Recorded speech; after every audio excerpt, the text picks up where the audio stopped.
नमस्कार बच्चों। आज क्लास 10th के एनसीईआरटी मैथ्स के सेशन में आपका स्वागत है। आज हम द्विघात समीकरण अर्थात क्वाड्रेटिक इक्वेशन का प्रश्नावली 4.3 का प्रश्न संख्या 6 और 7 को हल करने जा रहे हैं। प्रश्न है हमारा 6 नंबर। एक आयताकार खेत का विकर्ण उसकी छोटी भुजा से 60 मीटर अधिक लंबा है। यदि बड़ी भुजा छोटी भुजा से 30 मीटर अधिक है तो खेत की भुजाएं ज्ञात करें। एक आयताकार खेत है। सबसे पहले हम इसका डायग्राम दे देते हैं।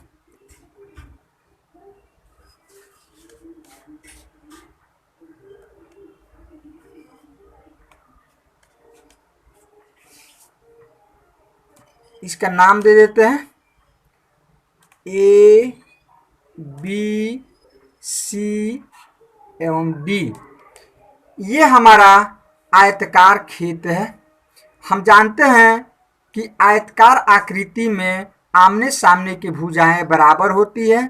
ये इसके बराबर होगा, ये इसके बराबर होगा तथा प्रत्येक शीर्ष कोण 90 डिग्री होता है। तो ये हमारा 90 डिग्री होगा, ये भी 90, ये भी 90, ये भी 90 डिग्री होगा। अब प्रश्न कह रहा है खेत का विकर्ण। तो आयत में दो विकर्ण होता है। ए को सी से मिलाएंगे तो हमारा ये पहला विकर्ण होगा और बी को डी से मिलाएंगे तो ये दूसरा विकर्ण होगा। तो हमें एक ही विकर्ण की जरूरत है, इसलिए हमने विकर्ण ए और सी को मिला देने से इसी विकर्ण ले लिया। अब इसमें ये विकर्ण जो है आयत को दो त्रिभुज में बांट दिया और ये दोनों त्रिभुज आपस में सर्वांगसम होता है, बराबर होता है। एक त्रिभुज ये वाला हो गया और दूसरा त्रिभुज ये वाला हो गया और ये हमारा विकर्ण हो गया। ये दोनों त्रिभुज समकोण होगा क्योंकि प्रत्येक त्रिभुज में एक कोण 90 डिग्री है। हम जानते हैं कि जिस त्रिभुज का एक कोण 90 डिग्री होता है वो समकोण त्रिभुज होता है। तो हमारा पहला त्रिभुज भी समकोण है और दूसरा त्रिभुज भी समकोण त्रिभुज है। और समकोण त्रिभुज में 90 डिग्री के सामने वाला भुजा जो कर्ण होता है अर्थात जिसे हम विकर्ण कहते हैं, और बाकी दो भुजाओं में एक भुजा लंब होता है और दूसरा को हम लोग आधार मानते हैं। तो ये छोटी भुजा है, इसको हम लंब मान लेते हैं।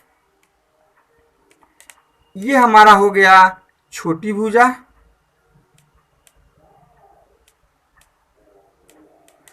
और ये हो गया हमारा आधार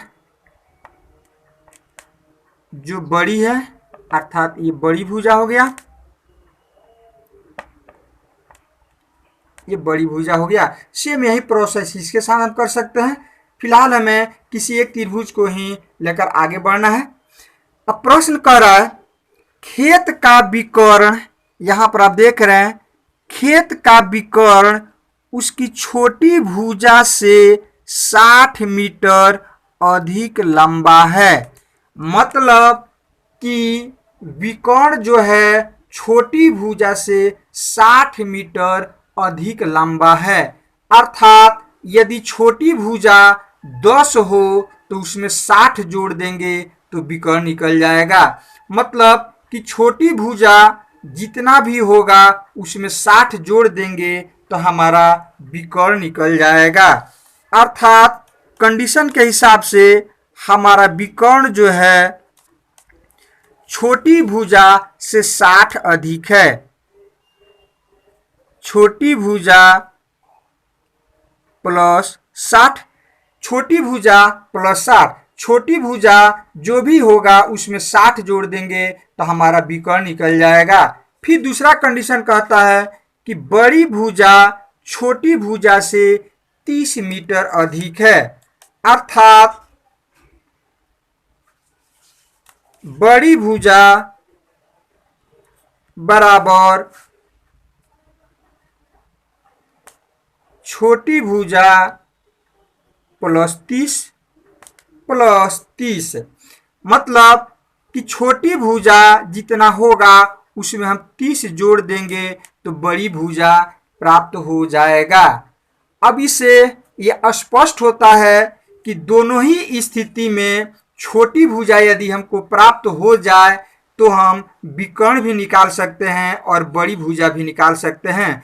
छोटी भुजा जो भी होगा उसमें हम 60 जोड़ देंगे तो विकर्ण निकल जाएगा, तथा उसी भुजा में 30 जोड़ देंगे तो हमारा बड़ी भुजा निकल जाएगा। अब प्रश्न ये है कि छोटी भुजा हमें मालूम नहीं है, तो हम छोटी भुजा को x मान करके विकर्ण और बड़ी भुजा को निकाल लेंगे। तो हम छोटी भुजा को x मान लेते हैं, अर्थात इस लंब को हम x मान लेंगे। चलते हैं हल में। माना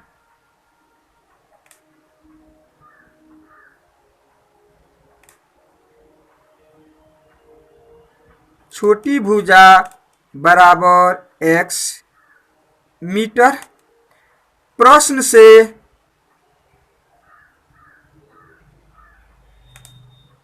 विकर्ण बराबर,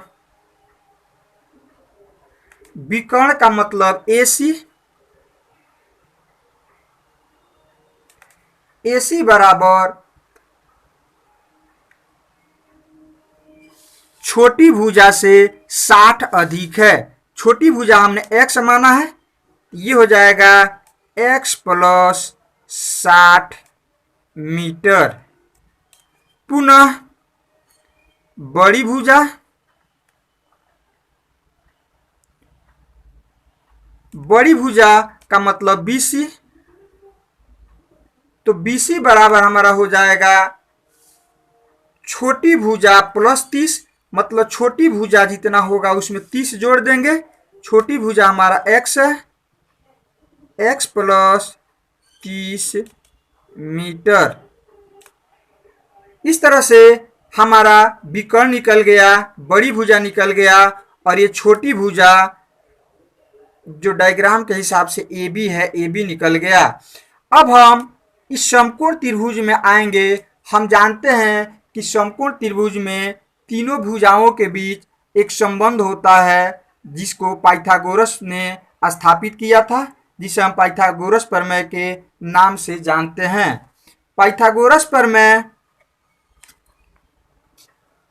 कहता है कि कर्ण स्क्वायर बराबर लंब स्क्वायर प्लस आधार स्क्वायर होगा। इस सूत्र का इस्तेमाल करके हम आगे बढ़ेंगे। यहाँ पर लिखते हैं त्रिभुज ABC में कोण B जो है हमारा 90 डिग्री है। कोण B 90 डिग्री है, तो यहाँ पर पाइथागोरस प्रमेय का इस्तेमाल होगा। तो लिखेंगे यहाँ पर विकर्ण का स्क्वायर बराबर लंब स्क्वायर प्लस आधार स्क्वायर। आधार स्क्वायर ये आया कहाँ से? पाइथागोरस प्रमेय से। पाइथागोरस प्रमेय से विकर्ण हमने AC को माना है, ये हो जाएगा AC स्क्वायर। लंब AB को माना है, मतलब छोटी भुजा, और ये हो जाएगा BC स्क्वायर। सबका मान हम बैठाते हैं।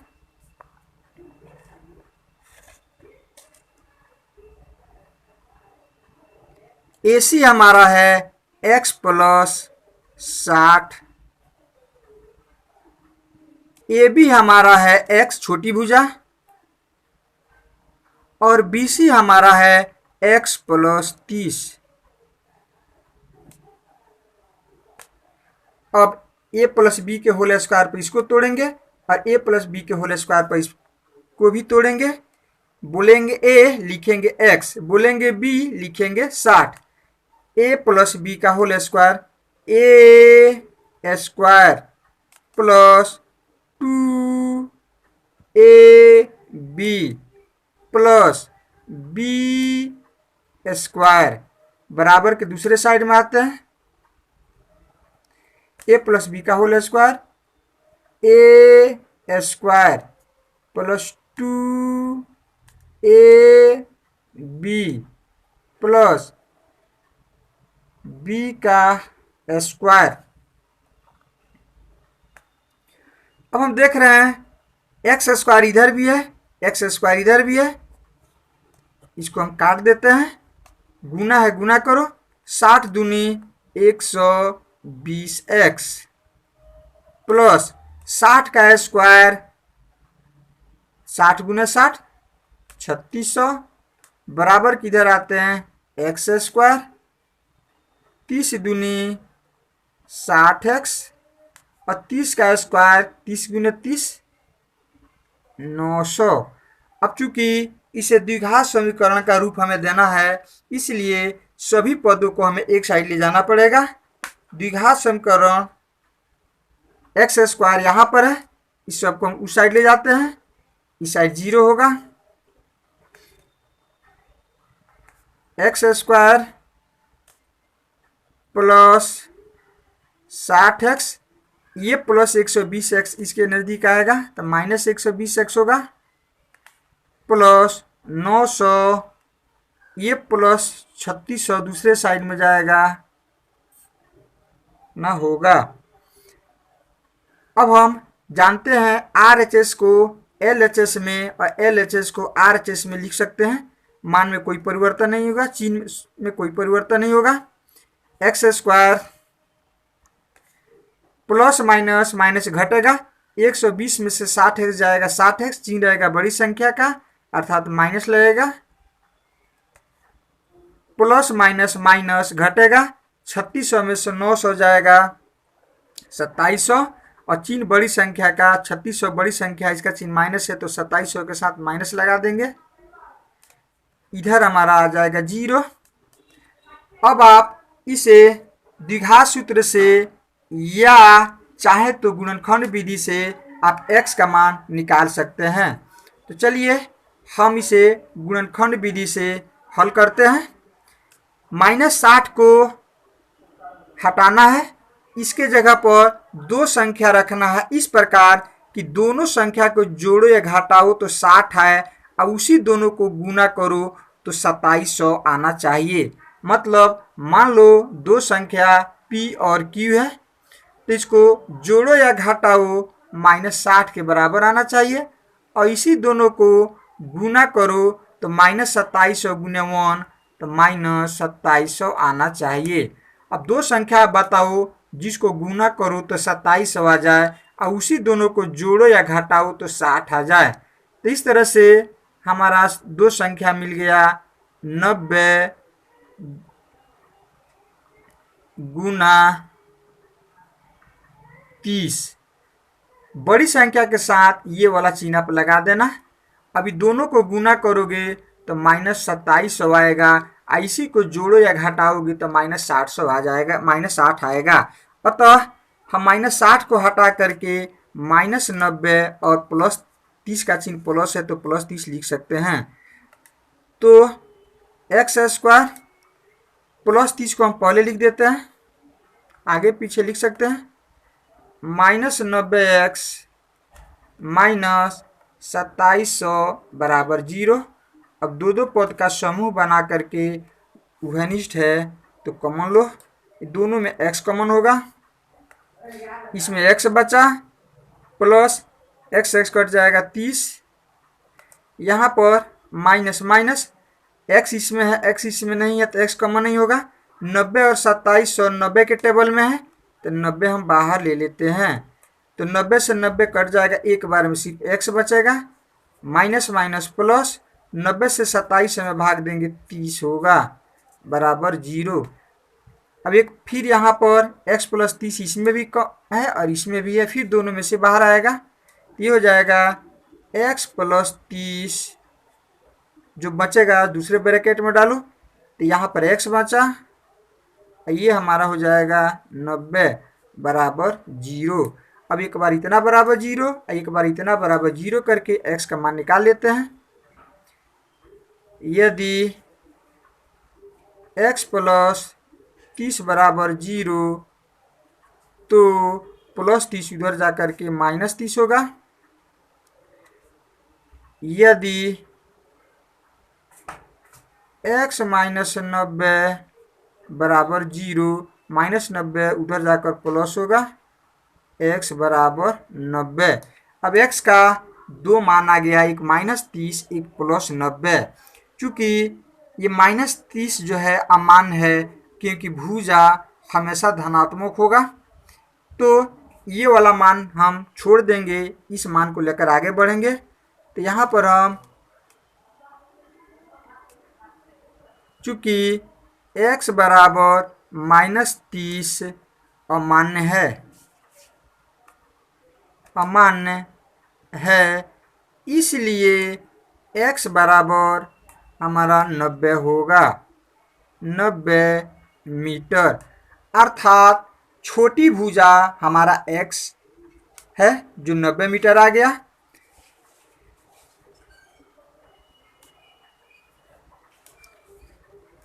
क्योंकि छोटी भुजा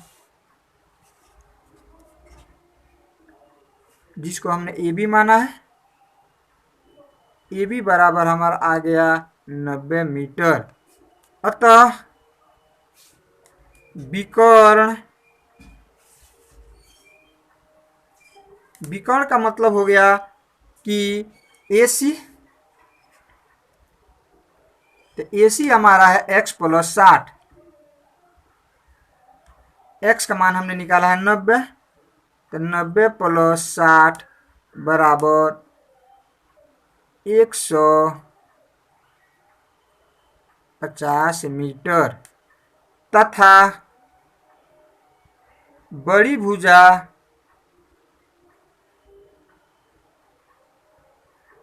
भुजा हमारा BC है, ये है x प्लस 30। x का मान हमने निकाला है 90 प्लस 30, ये हो जाएगा हमारा 120 मीटर। इस तरह से हमारा तीनों भुजाएं निकल गई। छोटी भुजा 90 मीटर, विकर्ण हो जाएगा 150 और बड़ी भुजा 120 मीटर। आई होप ये प्रश्न आपको समझ में आ गया होगा। अब हमारा नेक्स्ट प्रश्न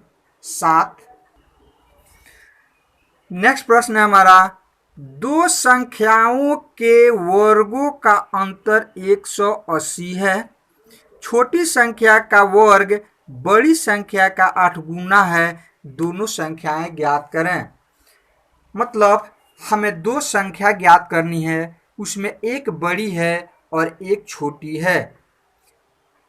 हम बड़ी संख्या को x मान लेते हैं,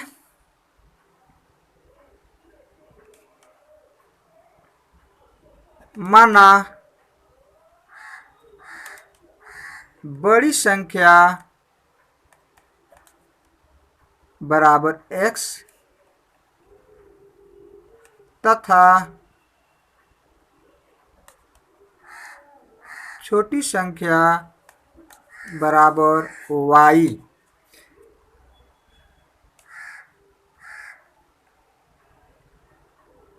प्रथम शर्त से प्रश्न कर रहा है कि दो संख्याओं के वर्गों का अंतर 180 है।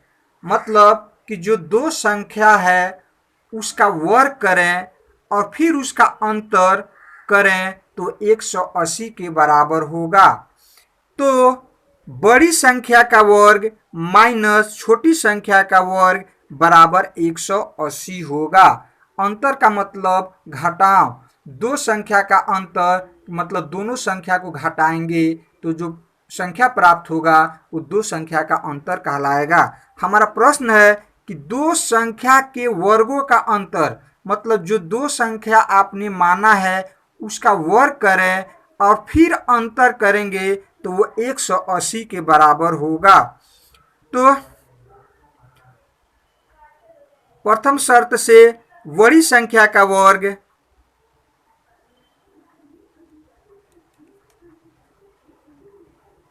बड़ी संख्या का वर्ग माइनस छोटी संख्या का वर्ग बराबर 180। वर्ग बड़ी संख्या हमने x माना है तो बड़ी संख्या का वर्ग एक्स स्क्वायर माइनस छोटी संख्या को हमने y माना है तो छोटी संख्या का वर्ग तो वाई स्क्वायर। ये हो जाएगा हमारा 180। इसको हम इक्वेशन 1 मान लेते हैं।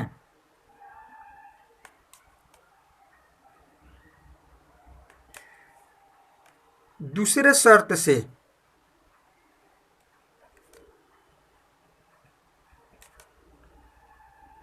दूसरा शर्त कह रहा है कि छोटी संख्या का वर्ग, ये जो छोटी संख्या है इसका वर्ग बड़ी संख्या का 8 गुना है। दूसरे शर्त से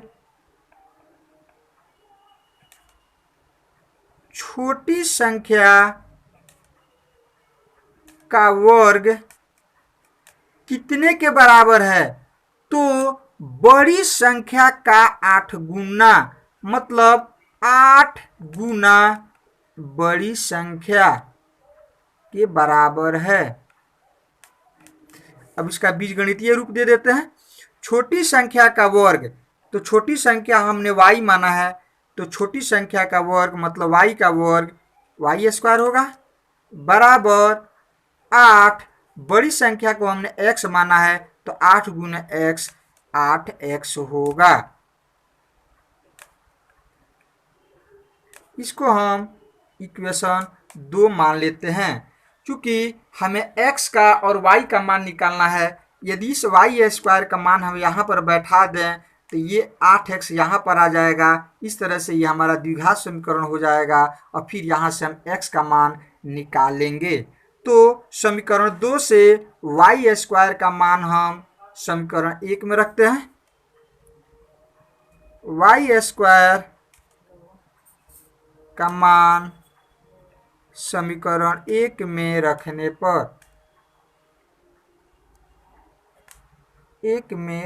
पर समीकरण 1 है हमारा X square minus Y square बराबर 180। जहाँ वाई स्क्वायर है वहाँ पर हमको 8x बैठाना है। एक्स स्क्वायर माइनस 8x, अब प्लस 180 को इधर लाएंगे तो माइनस 180 इधर होगा 0। अब आप चाहें तो इसे गुणनखंड विधि से या द्विघात सूत्र की सहायता से बना सकते हैं। तो चलिए हम इसको गुणनखंड विधि से बनाते हैं।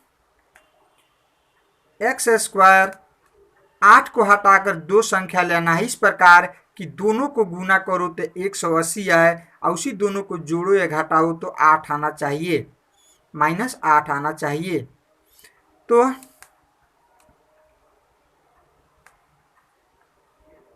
माइनस 18x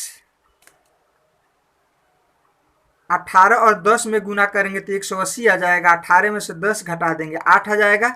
यहाँ पर जो भी चिन्ह रहता है हम बड़ी संख्या के साथ लगा देते हैं। 18 में 10 से गुना करोगे 180 आएगा और 18 में से 10 घटा दोगे 8 आ जाएगा। अर्थात 8 को हटाएंगे तो 18 और 10 को हम रखेंगे। अब सवाल यह है कि दोनों का चिन्ह क्या होगा। तो आप जानते हैं गुणनखंड विधि में 8 यहाँ पर जो चिन्ह होता है बड़ी संख्या के साथ लगा देते हैं, अर्थात 18 इसके साथ माइनस लगेगा। यदि यहाँ पर हम माइनस देंगे तो फिर ये जुटेगा तो 18 और 10 28 होगा, लेकिन हमको 8x लाना है। इसका मतलब कि यहाँ पर हमें प्लस देना पड़ेगा। तो फिर जाकर के माइनस प्लस माइनस घटेगा तो 8x आएगा। चिन्ह माइनस बड़ी संख्या का माइनस होगा और फिर दोनों को गुना करोगे तो माइनस 180 आएगा बराबर 0। अब आप समूह बनाओ दो पद का, इसमें x कॉमन होगा तो यहाँ पर बचा x माइनस 18 प्लस x इसमें है, x इस पद में नहीं है, फिर x कॉमन नहीं होगा तो 10 और 180 10 के टेबल में है, इसलिए आप 10 कॉमन ले लो 10 से 10 कट जाएगा, x बचेगा, प्लस माइनस माइनस 10 से 180 में भाग दोगे 18 12 में कटेगा, इधर बच गया 0। अब फिर हम देख रहे हैं कि x माइनस 18 यहाँ भी है, x माइनस 18 यहाँ भी है, तो पुनः दोनों पद में से x माइनस 18 कॉमन हो जाएगा, इसमें x बचा, यहाँ पर प्लस 10 बचा बराबर 0। एक बार ये वाला लेंगे, एक बार इतना बराबर 0 करके x का मान निकाल लेते हैं, तो माइनस 18 उधर जाएगा तो प्लस 18 होगा, और ये प्लस 10 उधर जाएगा तो माइनस 10 होगा। इस तरह से x का हमारा दो मान आ गया, एक प्लस 18 आ गया और एक माइनस 10 आ गया। चूँकि ये वाला मान जो है अमान है, क्योंकि यदि आप x की जगह पर माइनस 10 रखोगे, स्क्वायर उधर जाएगा तो रूट हो जाएगा, तो रूट के अंदर माइनस में आ जाएगा जो काल्पनिक होगा, इसलिए ये माइनस 10 जो है हमारा अमान्य होगा। तो यहाँ पर लिखते हैं चूँकि x बराबर